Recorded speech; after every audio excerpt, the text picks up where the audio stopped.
Hi everyone, welcome back to Java 1 for All.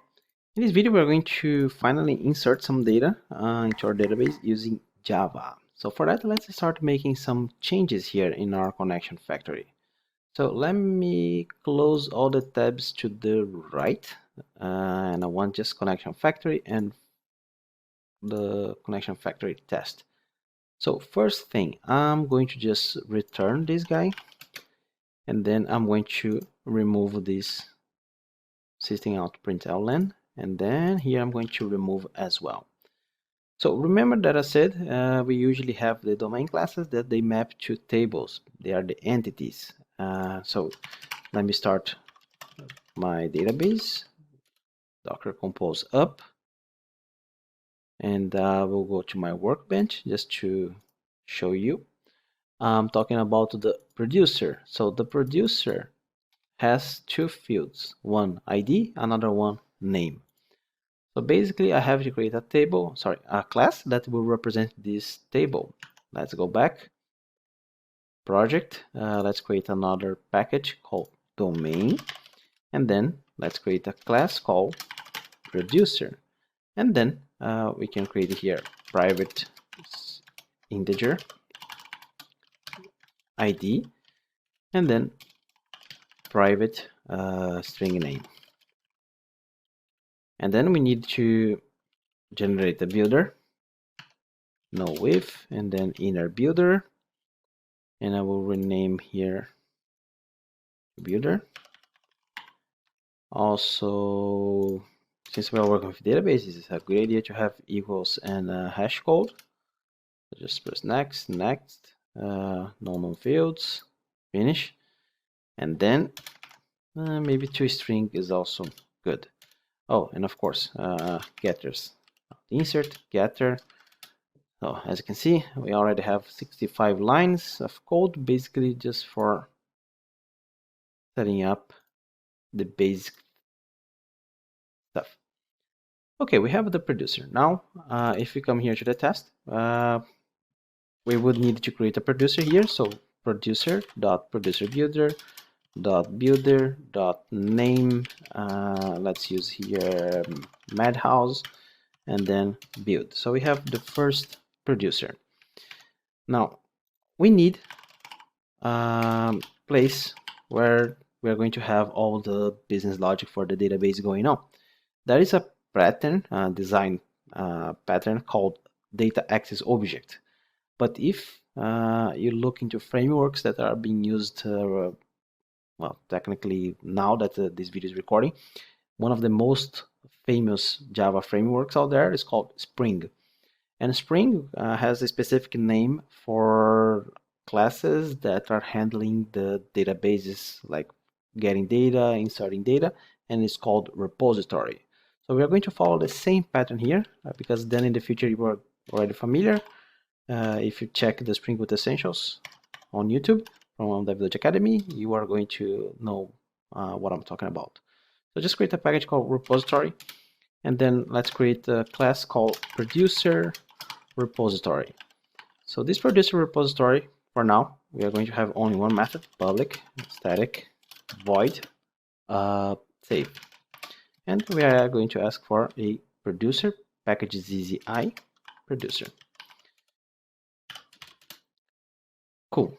So now that we have this producer repository, we first need the SQL, because we need to insert in the database from SQL. So if you're not sure how to write insert SQL, just come here to Workbench and just add here, for example, madhouse, and then you can just like this, no, and then click apply, and you will get the SQL. So you copy this one, and then you click cancel, do not apply, and then you revert. I just want to get the SQL. So string SQL, and make sure that you have exactly like this. And now we need to get the object that will be able to allow us, that it will be able to actually change the state of the database. And I told you before, it's called statement. But to get a statement, you have to get from the connection. But there are two things. When we are working with connection and statements, we are always asking for resources from the database, and once we get the resource, we need to use and then close. But every time you are closing the resource, you have to be careful because it always will ask you to handle the exception. So for example, if I call connection factory get connection.close, I will need to handle this exception because when you are closing, something may happen. So how can we solve this problem? You already know from the exceptions videos, we can use try with resources.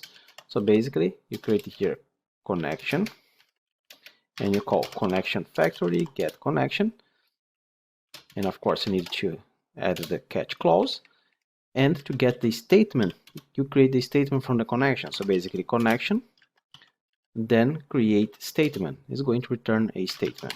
Statement stmt. Now, can you see that IntelliJ is giving us a warning saying, well, the statement may be null and you may have some problems here. Why? Because the get connection we created. If we come back, we are telling that we are returning null. So what we can do here is basically just throw the problem to someone else. So I'm going to return this, or if there is any exception, whoever is calling is going to handle. Cool. Now the connection that we have here in producer repository will be able to, if we have an exception, it is just going to catch here. And catching here, let's rename Shift F6 to E. Okay, so we have the statement now object, and from the statement object we also have to close, but try with resources is going to handle that for us. Now I need to execute the SQL. So stmt dot, and you have a lot of executes. What we are looking for is the execute update. If you check the documentation, it's going to execute SQL statement, which may be insert, update, or delete. As you can see, no select. Basically, this is going to update something in the database and it's going to return the number of rows that were affected. So we pass the SQL and then we return here rows affected. And then I'm going to print because the method's not returning anything. Cool, so let's try insert this hard-coded and then we change to producer. So go back to connection factory and then you call producer repository dot save, passing this producer, and then Control Shift F10. So it looks like one row was affected. Let's go back, just refresh, and as you can see, we have now the madhouse. Cool, it worked, but we have to now pass another one here. Let's pass NHK. Let's go back to the save, and then here I'm going to replace with %s and then dot formatted. So basically it's going to return the formatted string. Since Java 15, make sure that you have your Java version. Just press select and press F4. Project 15. Well, I can set the project language level to this one as well. 15. This is the Java that I have installed. So since Java 15, we have this option available, and we are going to pass here what we are going to replace the name. So basically producer dot get name. So very cool. Now we test it. Let's make sure that we do have the SQL correctly. So let's add a breakpoint here and then Shift F9. Okay, so yeah, looks like it's working. As you can see, producer object has ID null. In this case, for us, we don't care when we are saving. If we were updating, it would be pretty important. But just save, the database will generate that for us.